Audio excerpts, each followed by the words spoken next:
The Titanic had many stories, but you probably haven't heard this one.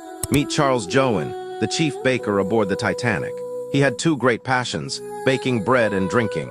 And on the night the world's most famous ship hit an iceberg, he put both to good use.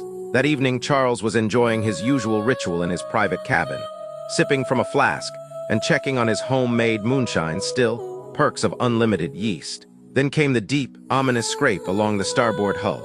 Without panic, he grabbed his flask and stepped onto the deck, just in time to hear Captain Smith give the order to prepare the lifeboats. What did Charles do? He gathered his team of bakers and personally organized the distribution of bread to the lifeboats. Calories mattered in survival. Then he returned to his room for more whiskey. When it was time to board lifeboat #10, the one he was assigned to command, he gave up his seat to another crewman and stayed behind, calm and buzzed.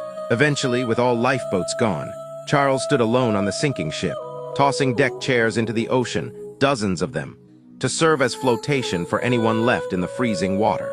And yes, he kept drinking the whole time. As the Titanic's stern rose high, Charles calmly stepped over the rail. The ship sank beneath him without pulling him under. He swam in the icy Atlantic for over 4 hours, with dry hair and a surprisingly steady mind.